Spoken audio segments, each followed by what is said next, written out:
اور آخری ریکویسٹ میں آرمی چیف سے کروں گا کہ اگر آپ نے واقعی سزا دینی ہے نا تو وہ جو ہمارے افلاطون تھے، وہ سائنٹسٹ جنہوں نے یہ سارے تجربات کیے تھے اور پاکستانی قوم کا مینٹل ماڈل بدلا، جس کی وجہ سے آج بچے فوج کو گالیاں نکال رہے ہیں، وہ جو سائنٹسٹ ریٹائر ہو کے خواہ وہ فوج میں سے خواہ عدلیہ میں سے اپنے گھروں میں بیٹھے ہوئے سکون سے بڑی سکرینوں کے اوپر یہ تماشے دیکھ رہے ہیں اور پاکستانی قوم کا اور پاکستانی فوج کا مذاق اڑتے ہوئے دیکھ رہے ہیں، ان کو سب سے پہلے پکڑیں. اور اگر آپ ان کو نہیں پکڑ سکتے نا تو پھر یہ سارے کا سارا کریک ڈاؤن، یہ سارے کا سارا بلیک ڈے اس کو ڈکلیئر کرنا، اس کا کوئی فائدہ نہیں ہے. کیونکہ جب تک چور کی ماں کو نہیں نہ ماریں گے آپ، یہ چور نئے پیدا ہوتے رہیں گے. تو اصل مجرم وہ لوگ ہیں جو یہ سارے تجربات کرتے ہیں اور اب سکون سے بیٹھ گئے ہیں گھروں میں. رہ گئے یہ بچے، ان بچوں کو تو انہوں نے یوز کیا تھا، تو اس وقت تو یہ بچے ہیں آپ کے اپنے بچے تھے. اب ان بچوں کو ڈسون تو نہ کریں. ہاں جو بالکل آدھی قسم کے مجرم ہیں، جس طرح کہہ رہے ہیں کہ کچھ اس میں دہشت گرد بھی ہیں، کچھ 40-50 کے قریب جو ٹرینڈ تھے، جنہوں نے ایک جگہ پہلے عسکری ٹاور کو بھی آگ انہوں نے لگائی اور اسی طریقے سے جناح ہاؤس کو، کور کمانڈر ہاؤس کو بھی آگ انہوں نے لگائی. یہ ٹرینڈ لوگ تھے. جو اوپر کے جو لوگ ہیں انہیں پکڑے. یہ جو ہزاروں میں آپ نے لوگ پکڑے ہوئے ہیں اور پھر آپ فوجی عدالتوں میں کہہ رہے ہیں مقدمات چلائیں گے، یہ تو بیچاروں کی زندگیاں پوری اسپائل ہو گئی. ان کے تو پیچھے سارے رول گئے، ان کے ماں باپ بھی، بیوی بچے بھی. تو یہ تو آپ لوگوں کی خاطر اس وقت قربانی کا بکرا بنے تھے. تو اب میرا خیال ہے انہیں معاف کریں اور صرف بڑوں کو پکڑیں. حالانکہ اس وقت اگر کوئی ہنگامی طور پر کوئی ایڈورٹیزمنٹ چلنی چاہیے تو وہ یہ ہے کہ ہمارے بڑے ہمیں بتائیں کہ انہوں نے پاکستان کی اکانومی کے لیے کیا سوچا ہے. اصل مسئلہ اس وقت ہمارا یہ ہے کہ ہمارے ڈاکٹرز، انجینئرز بھی بے روزگار پھر رہے ہیں. آپ نے ان کے لیے کیا سوچا ہے؟ اس کے اوپر تو مجھے کوئی ایڈورٹیزمنٹ نظر نہیں آ رہی ہے. کوئی کسی کی کوئی فکر نظر نہیں آ رہی سوائے اس کے کہ ہمیں فلاں دوست ملک بھی قرضہ دے رہے ہیں، فلاں دوست ملک بھی قرضہ لے رہے ہیں. یعنی یہ آپ یہ ہم کو بتانا چاہ رہے ہیں کہ ہم قرضہ لیں گے اور کھا جائیں گے، بھاگ جائیں گے، اور وہ قرضہ مانگے گا تو کہیں گے کہ آیا جے گوری. وہ اس طرح دنیا کا نظام چلتا ہے. تو مئی کا ہی مہینہ تھا اور تاریخ تھی 12. ایک ڈکٹیٹر نے قتل عام کیا کراچی کے اندر صرف اپنی حکومت کو دوام دینے کے لیے. تو اصولاً تو اس دن کو بھی بلیک ڈے ڈکلیئر کرنا چاہیے تھا، کیونکہ عوام تو اس دن مری تھی. عوام اس دن بھی مری، وہ میڈیا تو رپورٹ نہیں کر رہا، لیکن عوام تو مری ہے. سوشل میڈیا کے ذریعے ویڈیوز تو پبلک میں عام ہوئی ہیں. تو اس طرح اگر بلیک ڈیز ہم گننا شروع کریں تو پاکستان کی ہسٹری بلیک ڈیز کے ساتھ بھری پڑی ہے. میرے نزدیک تو 12 اکتوبر 1999 بھی پاکستان کے لیے ایک بلیک ڈے تھا، جب ایک الیکٹڈ پرائم منسٹر کو اس طریقے سے بدماشی سے ہٹا کے، آپ علمی اختلاف تو کسی سے بھی کر سکتے ہیں، لیکن ایک الیکٹڈ گورنمنٹ کو اس طریقے سے ہٹانا اور اس کے بعد پھر ایک ڈکٹیٹر کا مسلط ہونا، وہ بھی بلیک ڈے تھا. بھٹو کو جس دن پھانسی دی گئی وہ پاکستان کے لیے وہی بلیک ڈے تھا. پاکستان کی ہسٹری کیا، پوری اسلامک ہسٹری میں جب بھی ہمارے بڑوں نے، خواہ وہ مذہبی پیشوا ہوں یا پولیٹیکل لیڈرز ہوں، کوئی بھی امت کے ساتھ کام ڈالا ہے نا، پوری نیک نیتی کے ساتھ ڈالا ہے. ہم ان کو بدگمانی نہیں ان کے بارے میں کرتے. یعنی اگر انہوں نے امت کے عقائد خراب کیے ہیں تو اپنے زوم میں نیک نیتی کے ساتھ ہی خراب کیے ہیں، لیکن الٹیمیٹلی انجام امت کا جو ہے وہ آپ کے سامنے ہے. باقاعدہ ایک ایجنڈا لانچ کیا گیا کہ آپ نے سارے پولیٹیکل لیڈرز کو چور، ڈاکو، غدار وطن اور اس طرح یہ ساری کی ساری گالیاں نکالنی ہیں. لیکن جو لوگ یہ کروا رہے تھے وہ یہ بھول گئے کہ کل کو ان کا وقت بھی آ جائے گا، کیونکہ دنیا تو مکافات عمل ہے. جب آپ کسی کے ساتھ ایسا کرتے ہیں تو پلٹ کے آپ کے اوپر بھی وار آ جاتا ہے. اور وہ آج کل ہم عمران خان صاحب کی شکل میں دیکھ رہے ہیں، اور جس کی تکلیف نہ صرف فوج کو کاٹنی پڑ رہی ہے بلکہ پوری پاکستانی عوام کو بھی کاٹنی پڑ رہی ہے. خان صاحب کو ہم بڑے عرصے سے کہہ رہے تھے کہ آپ کے اندر جو انا ہے، تکبر ہے اور اتنا غصہ بھرا ہوا ہے اپنے مخالفین کے بارے میں کہ آپ کہہ رہے ہیں میں کسی کے ساتھ بیٹھنے کے لیے تیار نہیں ہوں. حالانکہ آپ پولیٹیکل لیڈر ہیں. پالیٹکس تو نام ہی مل بیٹھ کر معاملات کو لے کے چلنے کا. تو اس وقت جب اپوزیشن لیڈر شہباز شریف صاحب تھے، انہوں نے بھی بارہا کہا کہ ہم مل بیٹھ کر کوئی چارٹر آف اکانومی یا چارٹر آف ڈیموکریسی لکھ لیتے ہیں. لیکن خان صاحب کہتے تھے میں چوروں کے ساتھ نہیں بیٹھوں گا. اور وہ اس لیے کہتے تھے کہ انہیں اس وقت اسٹیبلشمنٹ کی بیک حاصل تھی، اور اس وقت اسٹیبلشمنٹ کی پالیسی بھی یہی تھی کہ اپنے مخالفین کو آپ نے ملیا میٹ کرنا ہے. جن مخالفین کے ساتھ آپ دوبارہ سے دوستی ہو گئی ہے، یہ دوستی اس بات کا ثبوت ہے کہ جن کے ساتھ دوستی ہو رہی ہے انہیں بھی سبق سیکھنا چاہیے کہ کل کو اگر کوئی اور مسئلہ کھڑا ہوا نا تو انہوں نے دوبارہ سے خان صاحب کے ساتھ دوستی کر لینی ہے اور آپ کو انہوں نے جیلوں میں ڈال دینا ہے. اور یہ ایک سرکل چلتا رہے گا. لہٰذا بہتر یہ ہے کہ سارے مل بیٹھ کے اب خان صاحب کی جو کمر ہے وہ کافی حد تک ٹوٹی ہے اور ان کا وہ سریا نکلا ہے، اور وہ یہ کہہ رہے ہیں کہ میں بیٹھ کے بات کرنے کے لیے تیار ہوں، مجھ سے کوئی بات ہی نہیں کر رہا. پہلے تو وہ کہتے تھے میں صرف فوج کے ساتھ بات کروں گا، لیکن اب وہ پولیٹیکل لیڈرز کے ساتھ بھی بیٹھنے کے لیے تیار ہے. تو میرا خیال ہے اتنے عرصے کی محنت رنگ لائی ہے تو اب ان کے ساتھ بیٹھیں اور معاملات کو سکون سے حل کریں. اور میں پاکستان کی جو فوج ہے اس کو بھی ریکویسٹ کروں گا، آرمی چیف سے بھی، کہ معاملات کو پازیٹیولی لے کر چلیں. صرف جو سرگنا ہے بڑے انہیں سزائیں دیں. جو چھوٹے بچے ہیں، کوئی مور چوری کر کے نکلا ہے، وہ آپ کہہ رہے ہیں میں تو اس کو ریسکیو کرنے کے لیے نکلا تھا. ٹھیک ہے نا؟ تو بس اتنا سارا ہی ہوتا ہے جی. انقلاب یہ بڑا مشکل کام ہے. پھانسی کے پھندے کو چوم لوں گا. ٹھیک ہے نا؟ میں آپ کو بتاؤں یہاں پہ جو 3 دفعہ مجھ پہ مرڈر اٹیمپٹ کر کے گئے نا، کسی نے بھی پھندا نہیں چوما. دوسرے دن ہی سے جرم سے انکار کر دیا. تینوں مرڈر اٹیمپٹس کی ویڈیوز ریکارڈ ہیں جو کہ CCTV کیمرے لگے ہوتے ہیں ہمارے. اس کے باوجود ضمانت کے لیے اپلائی کیا، اور ضمانت کے لیے پہلی شرط یہ ہوتی ہے کہ آپ وہاں لکھتے ہیں کہ میں نے جرم کیا نہیں، میں ادھر موجود ہی نہیں تھا. تو 2 منٹ پہلے جو بندہ کہہ رہا ہے میں پھندا چوم لوں گا تو اس کو چاہیے چوم لے. اور یہ سارے کرتے رہے. ممتاز قادری نے بھی رحم کی اپیل کی تھی. اور سب سے بڑی بات جو آپ کو بتاؤں، جس کے اوپر پورا معاملہ انہوں نے کھڑا کیا ہوا ہے، غازی علم الدین، اس نے بھی صحت جرم سے انکار کیا تھا. وہ ڈاکومنٹس ابھی بھی موجود ہیں ہماری عدالتوں کے اندر. ایک ایک سوال اس سے پوچھا جج نے, تم نے یہ چھری خریدی تھی؟ اس نے کہا نہیں. تو فلاں جگہ موجود ہے؟ نہیں. تم نے اس کو مارا؟ نہیں. ہر ایک کے آگے نو لکھا ہوا ہے, اور آپ کو بتاتے ہیں کہ یہ پھندا چوم لوں گا. جس طرح دین کے نام کے اوپر آپ کو دھوکہ دیا, انہوں نے بزرگوں کی تعلیمات دی قرآن و سنت کو چھوڑ کے, اس طرح یہ جو ہیرو بھی اکثر کھڑے کیے ہوئے ہیں نا آپ کے, یہ بھی وہی کچھ ہی ہیں, الا ماشاء اللہ کوئی بندہ ہو تو. الحمدللہ رب العالمین والصلاة والسلام علی سید الانبیاء والمرسلین وعلی آلہ واصحابہ اجمعین الی یوم الدین. الحمدللہ آج 21 مئی 2023 کو سنڈے کے دن ہمارا یہ پبلک سیشن نمبر 95 منعقد ہونے جا رہا ہے. آپ کے یہ سوالات ریئل ٹائم پرچیوں کی شکل میں میرے پاس آ چکے ہیں, انشاءاللہ ان کو بھی ڈسکس کرتے ہیں. پہلے 2-4 باتیں میں اس وقت جو ملک کے حالات چل رہے ہیں اس پہ عرض کر دوں. آپ کو پتہ ہے کچھ عرصے سے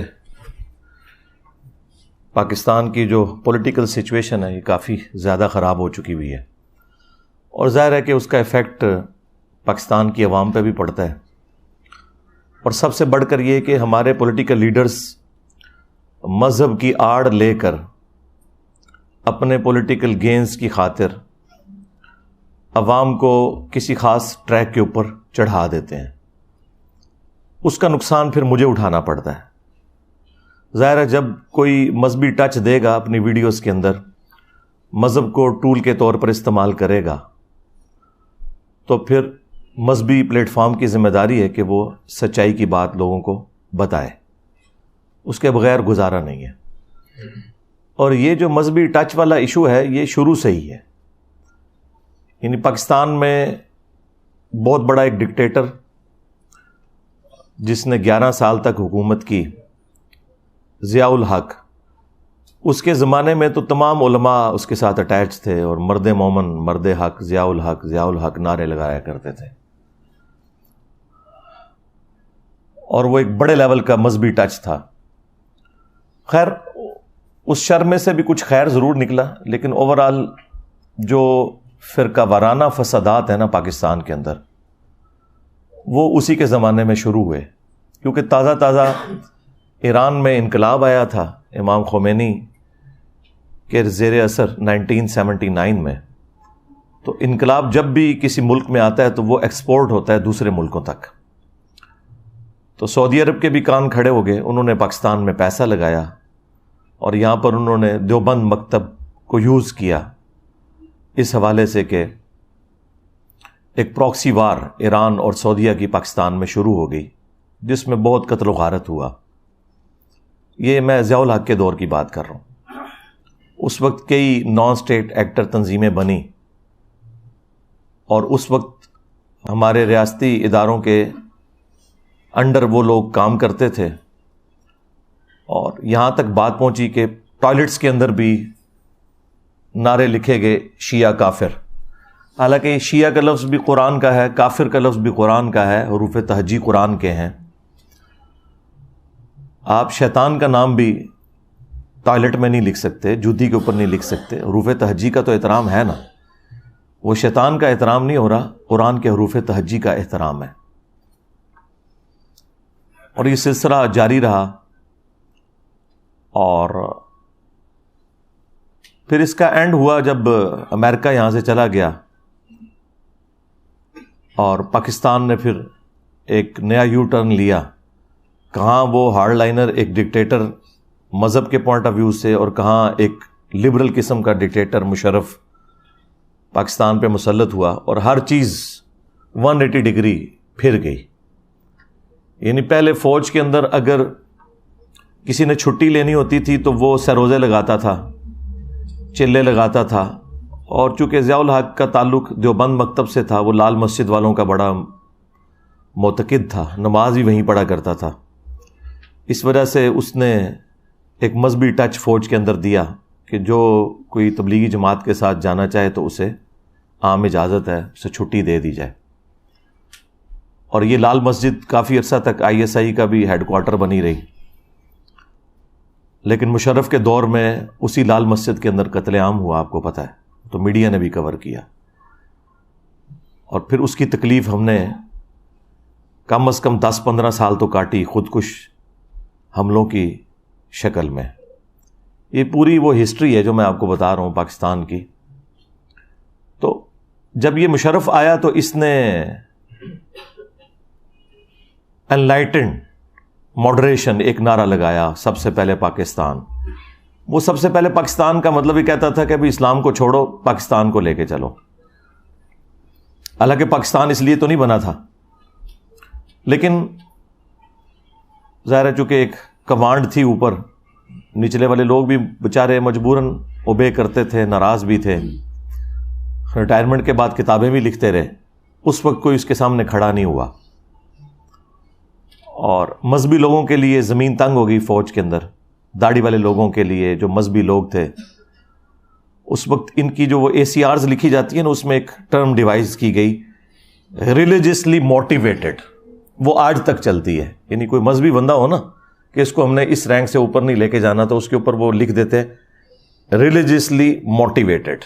اس کا مطلب ہوتا ہے کہ یہ مذہب کے طور پر ایک موٹیویٹڈ بندہ ہے، تو اس کو ہم نے اوپر نہیں لے کے جانا.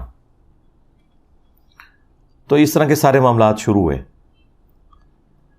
اور اس کا انجام جو ہے وہ آپ کے سامنے ہے. کیا ہوا؟ اس سے جان چھوٹی.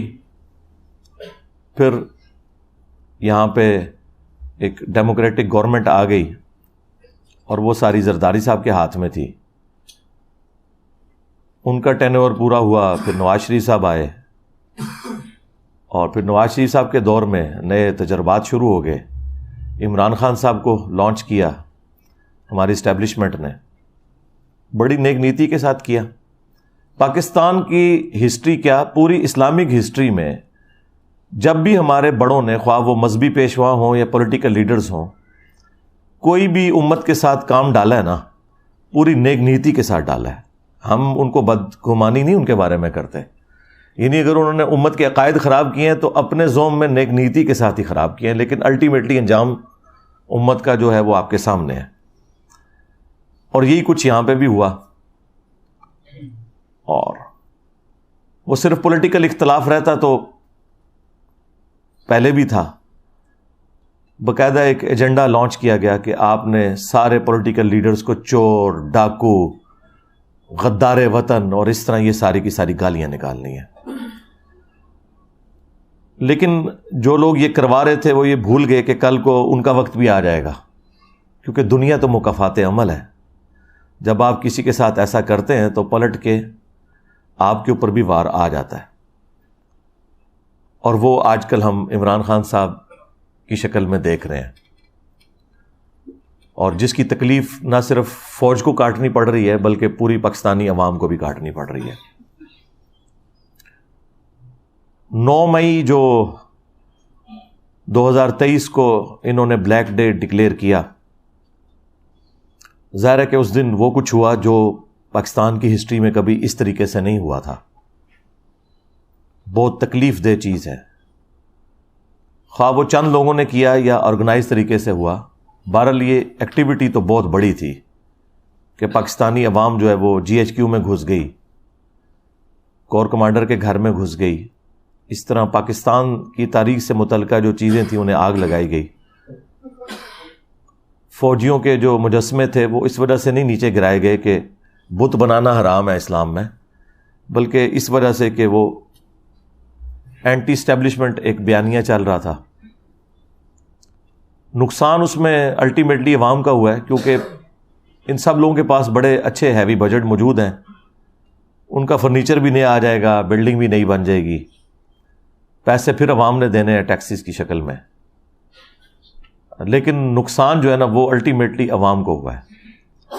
اور آپ دیکھیں آج 21 مئی 2023 ہے، پچھلے مسلسل 10 دن سے آپ دیکھیں میڈیا نے کیسا ہنگامہ کھڑا کیا ہوا ہے.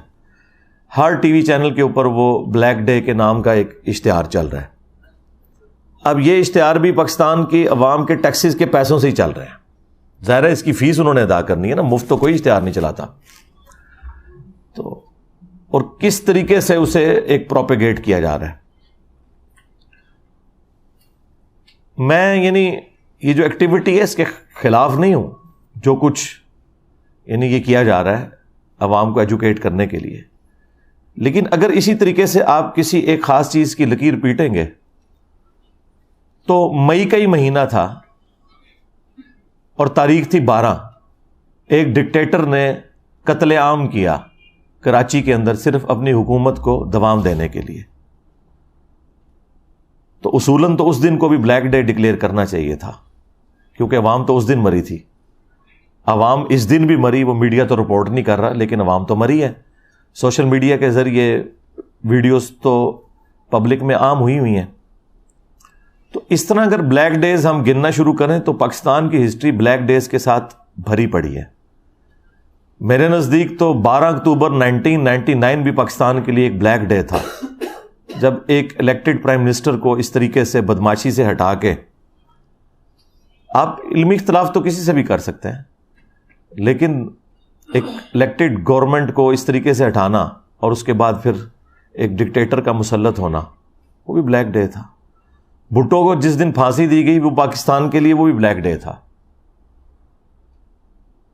اور اسی طریقے سے جس دن پاکستانی قوم کو امیدیں دلا کے ایک پولیٹیکل کیس بنا کے کہ پاکستانیوں کا اربوں روپیہ دوسرے ملکوں میں ہم پاکستان لے کے آئیں گے، 5 ججوں نے مل کے کروڑوں روپیہ لگا کے، آج تو خیر ہم کہہ سکتے ہیں اربوں روپیہ لگا کے، اینڈ پہ ایک اقامہ نکالا، وہ بھی بلیک ڈے تھا پاکستان کی تاریخ کا۔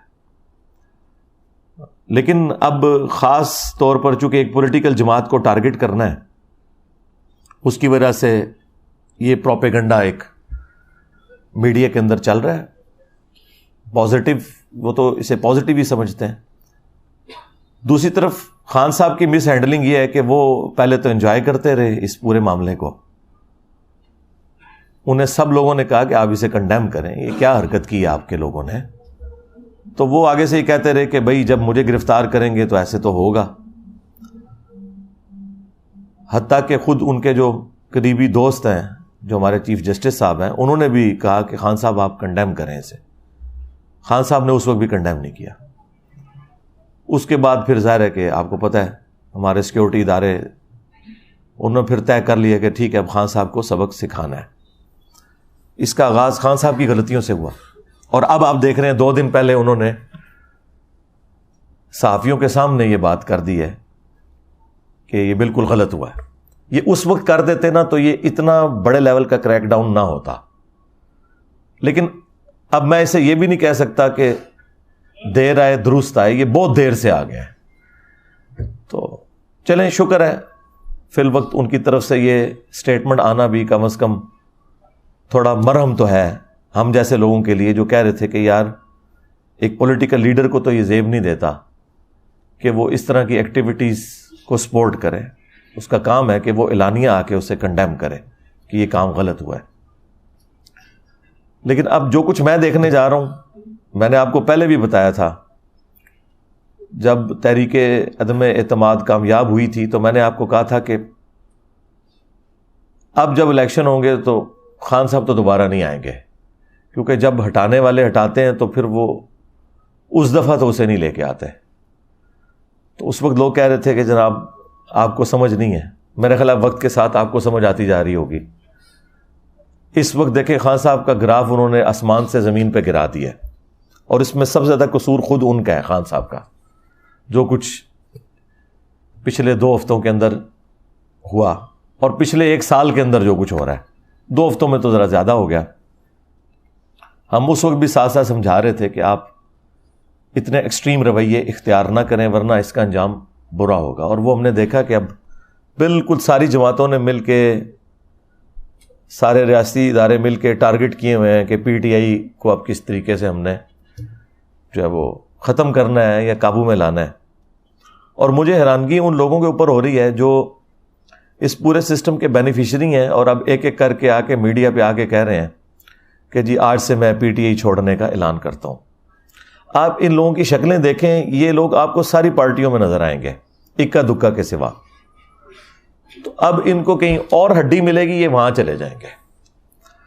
اور یہی بات جب ہم خان صاحب کو سمجھاتے تھے کہ آپ ان لوگوں کو نہ لیں اپنی جماعت میں تو انہیں سمجھ نہیں آتی تھی. میرے خلاف ان کو بڑے اچھے طریقے سے سمجھ آ گئی ہوگی. یہ سب مفاد پرست لوگ ہوتے ہیں. ان کو نہ پاکستانی عوام کے ساتھ کوئی ہمدردی ہے، نہ فوج کے ساتھ، نہ کسی پولیٹیکل جماعت کے ساتھ. ان کے اپنے مفادات ہوتے ہیں، جہاں سے ان کو مل جائے وہاں چلے جاتے ہیں. ان سے پوچھیں کہ اگر فوج کے خلاف بیانیے کی بات کی جائے تو خان صاحب کے صرف بیانات اب تو سخت نہیں آئے ہیں، وہ تو پچھلے 1 سال سے ہاتھ دھو کر فوج کے پیچھے پڑے ہوئے ہیں، جس میں سے میجورٹی باتیں تو درست تھی، لیکن کچھ باتیں انہوں نے بہت آگے جا کر ایک ریڈ لائن کو کراس کیا، جو میں ساتھ ساتھ ہائی لائٹ بھی کرتا تھا. تو اس وقت تو کسی کے اندر کوئی فوج کی محبت نہیں جاگی تھی، نہ کوئی پاکستانی عوام کی محبت جاگی تھی. یہ اچانک سے محبت جاگی ہے. وہ آپ کو پتہ چل جائے گا کچھ دنوں بعد یہ آپ کو دوسری پارٹیوں میں ٹکٹ لے کے بیٹھے ہوئے نظر آئیں گے، اور ان پارٹیوں کو بھی خیال نہیں آئے گا کہ اس طرح کے فضلی بٹیروں کو ہم کیوں اکوموڈیٹ کر رہے ہیں. یہ دنیا مکافات عمل ہے. دیکھیں مشرف نے کہا تھا میں نے بے نظیر اور نواز شریف کی سیاست کو ہمیشہ کے لیے دفن کر دیا. تو کیا دفن ہو گئی تھی؟ اسی نواز شریف کو پاکستان کی عوام نے تیسری دفعہ وزیر اعظم منتخب کر لیا. اسی بے نظیر کی جماعت کو ایک اور حکومت ملی. تو اب بھی اگر کوئی سمجھتا ہے کہ اس طریقے سے خان صاحب کو ہٹا کے تو وہ کسی جماعت کو، پولیٹیکل جماعت کو ختم کر دیں گے، تو یہ نہیں ہے. تو میرا خیال ہے جماعتیں ختم کرنے کی بجائے سافٹ ویئر اپڈیٹ کرنے چاہیے پازیٹیو طریقے کے ساتھ. انہیں بتایا جائے کہ یار یہ چیز غلط ہے، یہ یوں ہے.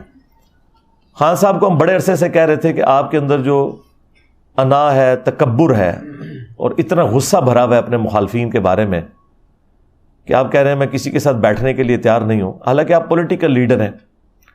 پالیٹکس تو نام ہی مل بیٹھ کر معاملات کو لے کے چلنے کا. تو اس وقت جب اپوزیشن لیڈر شہباز شریف صاحب تھے، انہوں نے بھی بارہا کہا کہ ہم مل بیٹھ کر کوئی چارٹر آف اکانومی یا چارٹر آف ڈیموکریسی لکھ لیتے ہیں. لیکن خان صاحب کہتے تھے میں ان چوروں کے ساتھ نہیں بیٹھوں گا. اور وہ اس لیے کہتے تھے کہ انہیں اس وقت اسٹیبلشمنٹ کی بیک حاصل تھی، اور اس وقت اسٹیبلشمنٹ کی پالیسی بھی یہی تھی کہ اپنے مخالفین کو آپ نے ملیا میٹ کرنا ہے. جن مخالفین کے ساتھ آپ دوبارہ سے دوستی ہو گئی ہے، یہ دوستی اس بات کا ثبوت ہے کہ جن کے ساتھ دوستی ہو رہی ہے انہیں بھی سبق سیکھنا چاہیے کہ کل کو اگر کوئی اور مسئلہ کھڑا ہوا نا تو انہوں نے دوبارہ سے خان صاحب کے ساتھ دوستی کر لینی ہے اور آپ کو انہوں نے جیلوں میں ڈال دینا ہے، اور یہ ایک سرکل چلتا رہے گا. لہذا بہتر یہ ہے کہ سارے مل بیٹھ کے، اب خان صاحب کی جو کمر ہے وہ کافی حد تک ٹوٹی ہے اور ان کا وہ سریا نکلا ہے، اور وہ یہ کہہ رہے ہیں کہ میں بیٹھ کے بات کرنے کے لیے تیار ہوں، مجھ سے کوئی بات ہی نہیں کر رہا. پہلے تو وہ کہتے تھے میں صرف فوج کے ساتھ بات کروں گا، لیکن اب وہ پولیٹیکل لیڈرز کے ساتھ بھی بیٹھنے کے لیے تیار ہیں. تو میرا خیال ہے اتنے عرصے کی محنت رنگ لائی ہے، تو اب ان کے ساتھ بیٹھیں اور معاملات کو سکون سے حل کریں. اور میرا خیال ہے اس وقت وہ جتنے ڈیفینسو موڈ میں ہیں نا، وہ اکتوبر میں الیکشنز پہ یہ تیار ہو جائیں گے. وہ تو اس پہ بھی اب خوش ہوں گے کہ اکتوبر میں الیکشن مل جائے، کیونکہ مجھے تو نظر آ رہا ہے یہ اکتوبر سے بھی کوئی آگے کی کوئی گیم چلنے جا رہی ہے. تو اس پہ بھی وہ راضی ہو جائیں گے. اب تو ان کے اپنے جو پریزیڈنٹ ہیں عارف علوی صاحب، انہوں نے بھی باقاعدہ کہا کہ جی 9 مئی کو غلط ہوا، اور خان صاحب کو اس وقت جو ڈیٹ ملتی تھی وہ لے لینی چاہیے تھی، یہ معاملات اس طرح نہیں ہونے چاہیے تھے. تو اب ہر طرف سے آوازیں اٹھ رہی ہیں. یہ جو لوگ جماعتیں چھوڑ کے نکل جاتے ہیں، خواہ وہ 2017-18 میں نون لیگ کو چھوڑ کر گئے یا آج پی ٹی آئی کو چھوڑ کے جا رہے ہیں، میں ان سے صرف ایک سوال کروں گا، آپ جماعت کیوں چھوڑتے ہیں؟ آپ کہتے ہیں ہمارا اس جماعت کے اس معاملے میں یہ اختلاف ہے، تو یہ اختلاف تو اس جماعت کے اندر بھی رہتے ہوئے ہو سکتا ہے. جماعت چھوڑنے کا مطلب یہ ہے کہ آپ اپنے ذاتی مفادات کی وجہ سے کسی دوسری جگہ جا رہے ہیں، کیونکہ جہاں آپ جا رہے ہوتے ہیں نا، وہاں کون سے فرشتے بیٹھے ہوتے ہیں؟ وہاں پہ بھی وہی لوگ بیٹھے ہوتے ہیں. تو جماعت کسی کو نہیں چھوڑنی چاہیے، اور خصوصاً جب جماعت میں برا وقت ہو اس وقت تو وہ جماعت چھوڑنی نہیں چاہیے. پھر تو یقیناً آپ کو کسی نے ہڈی ڈالی ہے. ہاں جب اچھا وقت ہے اس وقت سارے لوگ فائدہ اٹھا رہے ہوتے ہیں، کیونکہ اس وقت بجٹ مل رہے ہوتے ہیں، ان کو پوسٹیں مل رہی ہوتی ہیں. ٹھیک ہے، یہ جو عامر کیانی صاحب ہیں، انہوں نے جو مہربانیاں کی ہیں پاکستانی قوم کے اوپر جب تک یہ وزیر ہیلتھ تھے، جی ہاں، ان کی جو کارستانیوں کی لسٹ ہے وہ پوری قوم کو پتہ ہے. آج معصوم سی شکل بنا کے یہ جماعت چھوڑ رہے ہیں، اس کو تو پکڑ کے جیل میں ڈالنا چاہیے. تو یہ بیسیکلی اپنا آپ بچا رہا ہے کہ یار میں جماعت چھوڑتا ہوں، اس کے بدلے میں جو میں نے چوریاں کی ہیں نا اس قوم کے ساتھ، اور اس میں خان صاحب بھی مجرم ہے کیونکہ ان کے انڈر تھا یہ، وہ چوریاں معاف کر دو میری. یہ میں باتیں اس لیے کر رہا ہوں تاکہ پی ٹی اے والوں کو بھی سمجھ آئے کہ جب ہم آپ کو کہتے تھے نا کہ یہ ان کے ساتھ بھی سارے چور کٹھے ہوئے ہیں، اس وقت آپ کو نہیں سمجھ آتی تھی یہ بات. پھر جہانگیر ترین صاحب جب چھوڑ گئے تو آپ نے کہا ہاں اب چور ہو گیا، یہ چھوڑ گیا. جب تک اندر تھا پھر بالکل ٹھیک تھا. فواد چودھری صاحب دیکھ لیں، جنہوں نے مسلسل عمران خان صاحب کو ٹیون کر کے اور یہ وہ بندہ ہے جو خود اسٹیبلشمنٹ کی گود میں رہے پوری زندگی، اور یہ وہ ڈیموکریٹک بیانیاں لانچ کر کے اینڈ پہ دیکھنے وہ کیا ہوا ہے. اب وہ یعنی وہ بیانات جس قسم کے دے رہا ہے، کچھ عرصے بعد شاید آپ کو یہ بھی خبر ملے کہ اس نے بھی پی ٹی آئی چھوڑ دیا ہے. ویسے اس نے مورلی تو چھوڑ دیا ہے جو کچھ اس نے بیان دیے ہیں. تو جب بھی کسی پہ برا وقت آتا ہے تو وہ خود بخود اس کے سارے وہ بیانیے، وہ سارے معاملات ختم ہو جاتے ہیں. یہ ساری باتیں میں اس لیے اپنے پلیٹ فارم سے کرتا ہوں کہ پاکستان میں سیاست اور مذہب اس طرح جڑی ہوئی ہے، اور خصوصاً ہماری جو ینگ جنریشن ہے نا، وہ تو خان صاحب کی وجہ سے پالیٹکس کے ساتھ اٹیچ ہوئی، اور خان صاحب نے جو مذہبی ٹچ دیا ہے اور جو مذہبی تڑکا لگایا ہے اپنی سیاست کو، اس کی وجہ سے ہمارے بھی جو ٹین ایجرز بچے ہیں نا، وہ بھی مطلب ایک مذہبی پیشوا کے طور پر پولیٹیکل لیڈرز کو دیکھنا شروع کر دیتے ہیں. یہ چیز بالکل نہیں ہونی چاہیے. ان کو پولیٹیکل لیڈرز کے طور پر دیکھیں اور انہیں کوئی مذہب کے پوائنٹ آف ویو سے آئیڈیل نہ آپ سمجھا کریں کہ یہ لوگ کوئی مذہبی پیشوا ہے، کوئی آپ کو کوئی ایسا حکمران ملنے والا ہے اب یہ ہو جائے گا وہ ہو جائے گا. کچھ بھی نہیں ہوگا. اور میں پاکستان کی جو فوج ہے اس کو بھی ریکویسٹ کروں گا، آرمی چیف سے بھی، کہ معاملات کو پازیٹیولی لے کر چلیں. صرف جو سرغنہ ہیں بڑے انہیں سزائیں دیں. جو چھوٹے بچے ہیں، کوئی مور چوری کر کے نکلا ہے، وہ آپ کہہ رہے ہیں میں تو اس کو ریسکیو کرنے کے لیے نکلا تھا. ٹھیک ہے نا؟ تو بس اتنا سارا ہی ہوتا ہے جی انقلاب. یہ بڑا مشکل کام ہے. پھانسی کے پھندے کو چوم لوں گا. ٹھیک ہے نا؟ میں آپ کو بتاؤں یہاں پہ جو 3 دفعہ مجھ پہ مرڈر اٹیمپٹ کر کے گئے ہیں نا، کسی نے بھی پھندا نہیں چوما. دوسرے دن ہی صحت جرم سے انکار کر دیا. تینوں مرڈر اٹیمپٹس کی ویڈیوز ریکارڈ ہیں جو کہ سی ٹی وی کیمرے لگے ہوتے ہیں ہمارے. اس کے باوجود ضمانت کے لیے اپلائی کیا، اور ضمانت کے لیے پہلی شرط یہ ہوتی ہے کہ آپ وہاں لکھتے ہیں کہ میں نے جرم کیے نہیں، میں ادھر موجود ہی نہیں تھا. تو 2 منٹ پہلے جو بندہ کہہ رہا ہے میں پھندا چوم لوں گا، تو اس کو چاہیے چوم لے. اور یہ سارے کرتے رہے. ممتاز قادری نے بھی رحم کی اپیل کی تھی. اور سب سے بڑی بات جو آپ کو بتاؤں، جس کے اوپر پورا معاملہ انہوں نے کھڑا کیا ہوا ہے، غازی علم الدین، اس نے بھی صحت جرم سے انکار کیا تھا. وہ ڈاکومنٹس ابھی بھی موجود ہیں ہماری عدالتوں کے اندر. ایک سوال اس سے پوچھا جج نے، تم نے یہ چھری خریدی تھی؟ اس نے کہا نہیں. تم فلاں جگہ موجود تھے؟ نہیں. تم نے اس کو مارا؟ نہیں. ہر ایک کے آگے نو لکھا ہوا ہے. اور آپ کو بتاتے ہیں کہ جی وہ پھندا چوم لوں گا. جس طرح دین کے نام کے اوپر آپ کو دھوکہ دیا انہوں نے، بزرگوں کی تعلیمات دی قرآن و سنت کو چھوڑ کے، اس طرح یہ جو ہیرو بھی اکثر کھڑے کیے ہوئے ہیں نا آپ کے، یہ بھی وہی کچھ ہی ہیں. اللہ ماشاء اللہ کوئی بندہ ہو تو. اس وقت پکڑے اس لیے نہیں جاتے تھے کہ میڈیا میں ان کے بیانات نہیں ہوتے تھے اور کول و فیل کا تضاد آپ دکھا نہیں سکتے تھے. آج کل آپ دیکھیں نا، پرانی کوئی سٹیٹمنٹ وہ چلاتے ہیں ایک پولیٹیکل لیڈر کی، پھر تازہ چلاتے ہیں، کہتے ہیں دیکھو پہلے یہ کہہ رہا تھا اب یہ کہہ رہا ہے، اور بالکل 180 ڈگری ہوتی ہے، تو وہ پکڑے جاتے ہیں. لیکن پرانے لوگ اس طرح پکڑے نہیں جاتے تھے. وہ بند کمروں میں بیٹھ کے جو سازشیں کرتے تھے وہ کبھی کھلتی نہیں تھی، اور جو کھولنے لگتا تھا اسے قتل کروا دیتے تھے. اب آپ کسی کو قتل بھی کر دیں، جو بھائی ویڈیو چڑھ گئی یوٹیوب پہ اور آپ کا پول کھل گیا، وہ ویڈیو تو کوئی نہیں قتل کر سکتا. وہ بزرگ مار دیتے میں جڑے نگاہ مار کے تے چیزاں غائب کر دیں سن. ہاں، ان کا قاتل میں ہوں. تو علمی طور پہ میں نے ان سب کو اللہ کے فضل سے قتل کر دیا. میں نے کیا کیا، اللہ نے میرے ذریعے قتل کروا دیا علمی طور پہ، الحمدللہ. تو آئندہ کے لیے بھی ہوش کے ناخن لیں آپ لوگ. اب کوئی نیا سپر مین عمران خان صاحب کے بعد لانچ نہ ہو رہا اور آپ پھر اس کے پیچھے لگ جائیں. ٹھیک ہے؟ تو اس لیے بچ کے رہیں اس طرح کے معاملات کے اندر. پالیٹکس کو پالیٹکس رہنے دیں. اس کو جب مذہبی ٹچ لگتا ہے نا تو آپ سمجھ جائیں کہ یہ مذہبی ٹچ اس لیے ہو رہا ہے کہ آپ کو یوٹیلائز کیا جائے اپنے مقاصد کے لیے. بس صرف یہ ہوتا ہے. اور آخری ریکویسٹ میں آرمی چیف سے کروں گا کہ اگر آپ نے واقعی سزا دینی ہے نا تو وہ جو ہمارے افلاطون تھے, وہ سائنٹسٹ جنہوں نے یہ سارے تجربات کیے تھے اور پاکستانی قوم کا مینٹل ماڈل بدلا, جس کی وجہ سے آج بچے فوج کو گالیاں نکال رہے ہیں, وہ جو سائنٹسٹ ریٹائر ہو کے خواہ وہ فوج میں سے خواہ عدلیہ میں سے اپنے گھروں میں بیٹھے ہوئے سکون سے بڑی سکرینوں کے اوپر یہ تماشے دیکھ رہے ہیں اور پاکستانی قوم کا اور پاکستانی فوج کا مذاق اڑتے ہوئے دیکھ رہے ہیں, ان کو سب سے پہلے پکڑیں. اور اگر آپ ان کو نہیں پکڑ سکتے نا تو پھر یہ سارے کا سارا کریک ڈاؤن, یہ سارے کا سارا بلیک ڈے اس کو ڈکلیئر کرنا, اس کا کوئی فائدہ نہیں ہے. کیونکہ جب تک چور کی ماں کو نہیں نہ ماریں گے آپ, یہ چور نئے پیدا ہوتے رہیں گے.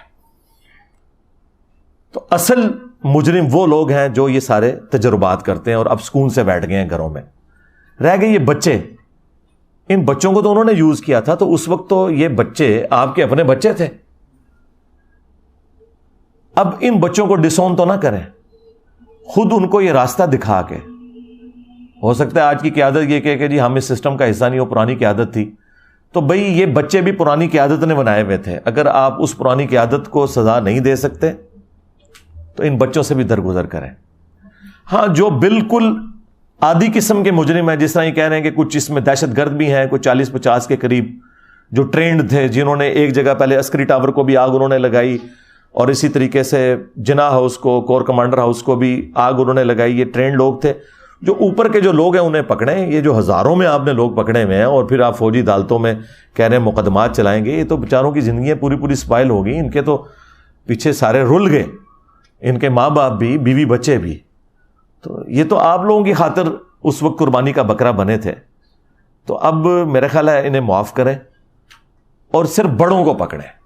اس میں بھی جو ماسٹر مائنڈ ہیں اور جو ادھر یعنی جو آگے پیش تھے ٹرینڈ لوگ, جو عام بچے اب 7-8 ہزار بندہ اسے پکڑ کے جیلوں میں ڈالیں گے. وہ 7-8 ہزار بندہ کوئی ٹرینڈ تو نہیں تھا, وہ تو بس لائی لگ تھے.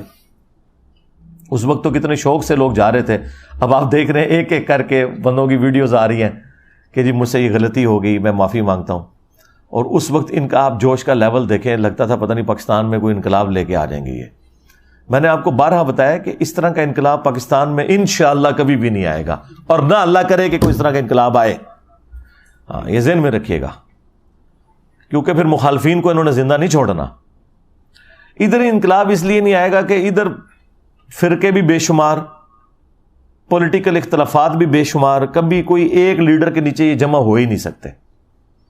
اور نہ اس طرح کا انقلاب آ سکتا ہے جو لوگ کہتے ہیں ایران میں آیا, تو ایران میں فرقہ ایک تھا شیعہ, لیڈر بھی ایک تھا, اور وہاں وہ لیڈر کا مطلب لیڈر ہے. یہاں پاکستان میں 22 کروڑ عوام میں سے 15 کروڑ عوام یعنی بریلوی فرقہ یہ کہتا ہے کہ امام کعبہ کے پیچھے نماز ہی نہیں ہوتی. اور جو مسلمان امام کعبہ کے پیچھے نماز کا قائل نہ ہو, وہ کسی مذہبی لیڈر کو اپنا لیڈر مان سکتا ہے.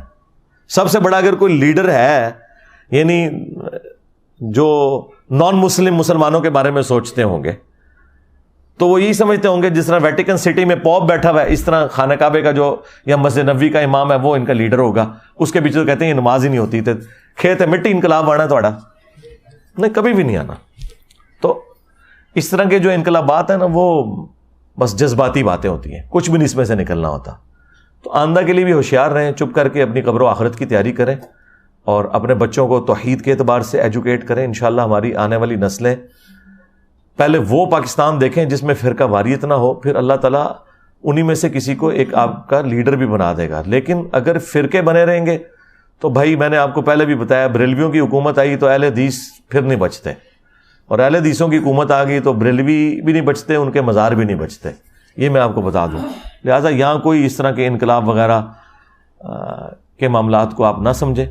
اور پھر آج کے اس ماڈرن دور کے اندر چونکہ کنٹریز بن چکے ہیں, عدالتیں ہیں, پولیس کا نظام ہے, فوج کا نظام ہے. یہ پرانے زمانوں میں ہوتا تھا کہ آپ کسی بادشاہت میں گھس جائیں اور پکڑ کے آپ گلا کاٹ دیں بادشاہ کا اور خود اس کی کرسی پہ بیٹھ جائیں تو نیکسٹ بادشاہ آپ بن جاتے تھے، پوری کی پوری رعایا آپ کی ہو جاتی تھی، اس کے نیچے بھی جو فوج ہے وہ آپ کی ہو جاتی تھی یا وہ قتل ہو جاتی تھی۔ آج اگر آپ کسی وزیر اعظم کو اسیسینیٹ بھی کر دیں، اسی کی پارٹی سے دوسرا بندہ وزیر اعظم بن جائے گا، کیونکہ اسمبلیوں نے اپنے 5 سال پورے کرنے ہیں۔ اسے انشور کون کرے گا؟ جوڈیشری کرے گی، فوج کرے گی، کیونکہ وہ تو آئین کے ساتھ کھڑی ہوئی ہوگی۔ لہذا اب اس طرح کے انقلاب نہیں آ سکتے اس ماڈرن دور کے اندر، نہ آپ اس طرح کی کوئی آپ کو امید دلائے تو آپ یہ سمجھیں کہ ایسا کچھ ہو سکتا ہے، کچھ بھی نہیں ہو سکتا۔ یہ سب آپ کو کہانیاں کرواتے ہیں۔ ہوش کے ناخن لیں، اپنی فکر کریں، اپنے بال بچوں کی فکر کریں، دنیا کی بھی ان کی اور آخرت کی بھی فکر کریں۔ ملک کی اکانومی آپ کے سامنے ہے۔ میں اس پہ تو حیران ہوں کہ بلیک ڈے کے حوالے سے کتنی ایڈورٹیزمنٹ چل رہی ہے۔ یہ اسی طریقے کی ایک ایڈورٹیزمنٹ ہے جو وہ بابا ڈیم جو تھے ہمارے وہ چلایا کرتے تھے اور کہتے تھے میں ریٹائرمنٹ کے بعد ڈیم کے باہر خیمہ لگا لوں گا، تو وہ کبھی نکلے بھی نہیں دوبارہ، اور وہ بعد میں پتا چلا کہ وہ چندہ جتنا انہوں نے اکٹھا کیا اس سے زیادہ کے اشتہارات چلوا دیے انہوں نے۔ ٹھیک ہے، تو اشتہارات کی بجائے نا پازیٹیولی کوئی معاملات کو لے کے چلیں، ورنہ یہ اس طریقے سے ڈیم فول آپ کو آپ کے بڑے بناتے رہیں گے۔ ہر آنے والا بڑا جو ہے نا وہ نئی کوئی ایک سٹوری آپ کو بیچتا ہے اور پاکستانی عوام اس کے پیچھے لگ جاتی ہے، اور اس طریقے سے معاملات۔ حالانکہ اس وقت اگر کوئی ہنگامی طور پر کوئی ایڈورٹیزمنٹ چلنی چاہیے تو وہ یہ ہے کہ ہمارے بڑے ہمیں بتائیں کہ انہوں نے پاکستان کی اکانومی کے لیے کیا سوچا ہے۔ اصل مسئلہ اس وقت ہمارا یہ ہے کہ ہمارے ڈاکٹرز، انجینئرز بھی بے روزگار پھر رہے ہیں، آپ نے ان کے لیے کیا سوچا ہے؟ اس کے اوپر تو مجھے کوئی ایڈورٹیزمنٹ نظر نہیں آ رہی ہے، کوئی کسی کی کوئی فکر نظر نہیں آ رہی سوائے اس کے کہ ہمیں فلاں دوست ملک بھی قرضہ دے رہا ہے، فلاں دوست ملک بھی قرضہ لے رہا ہے۔ یعنی یہ آپ یہ عوام کو بتانا چاہ رہے ہیں کہ ہم قرضہ لیں گے اور کھا جائیں گے، بھاگ جائیں گے، اور کوئی قرضہ مانگے گا تو کہیں گے کہ آیا جے غوری۔ وہ اس طرح دنیا کا نظام چل رہا ہے، ہاں، آیا جے غوری۔ تو ہمیں بتائیں کہ اس وقت ملک کہاں پہ کھڑا ہے، کتنے لوگ بے روزگار ہیں، اتنے لوگوں کی روزگار کا آپ نے اتنے سالوں میں کیا بندوبست کیا ہوا ہے، ہماری بیسک نیڈز کس طرح پوری ہوں گی، اس کے اوپر ہمیں کوئی لائے عمل بتایا جائے۔ اور ٹوٹلی پچھلے 10 دن سے آپ دیکھ رہے ہیں کہ ایک ہی رونا رویا جا رہا ہے، اور یہ تو ایک وقتی مسئلہ حل ہو جائے گا۔ جو پرماننٹلی ہمارے ساتھ مسائل اٹیچ ہے نا، سب سے بڑا ہمارا اکانومی کا مسئلہ، اس کے بعد بیسک ایجوکیشن کا مسئلہ، اس کے بعد ہیلتھ کا ایشو، ہمارا سیکیورٹی ایشو تو بعد میں آئیں گے ہمارے۔ اصل تو مسئلہ یہ ہے کہ جب روٹی نہیں ہے پیٹ میں ڈالنے کو تو باقی سارے مسئلے کیسے بڑے ہو سکتے ہیں اس کے مقابلے میں۔ وہ تو سیاڑے تو کہتے ہیں روٹی جڑا وہ 6واں فرض ہے اسلام دا۔ ہاں ظاہر ہے جی، مفلسی تو کفر کے قریب ہے۔ تو ہم اینڈ پہ پاکستان کے لیے، پاکستان کی عوام کے لیے، پاکستان کے بڑوں کے لیے بالخصوص اور پورے عالم اسلام کے لیے بالعموم دعا کرتے ہیں کہ اللہ تعالیٰ ان سب کی مشکلات آسان فرمائے، اور جن جن بھلائیوں کا سوال رسول اللہ صلی اللہ علیہ وآلہ وسلم نے کیا تمام مسلمانوں کے حق میں ان بھلائیوں کو قبول فرمائے، اور جن جن چیزوں کے شر سے اللہ کے محبوب صلی اللہ علیہ وآلہ وسلم نے پناہ طلب کی ان تمام چیزوں کے اگینسٹ ہم سب کو پناہ عطا فرمائے۔ ربنا آتینا من لدنک رحمہ وہیئ لنا من امرنا رشدا۔ اللہم ربنا آتینا فی الدنیا حسنہ وفی الآخرة حسنة وقنا عذاب النار۔ اللہم احسن عاقبتنا فی الامور كلها واجرنا من خزي الدنیا وعذاب الآخرة۔ اللہم صل علی محمد وعلی آل محمد واصحاب محمد وازواج محمد وامت محمد اجمعین الی یوم الدین، آمین۔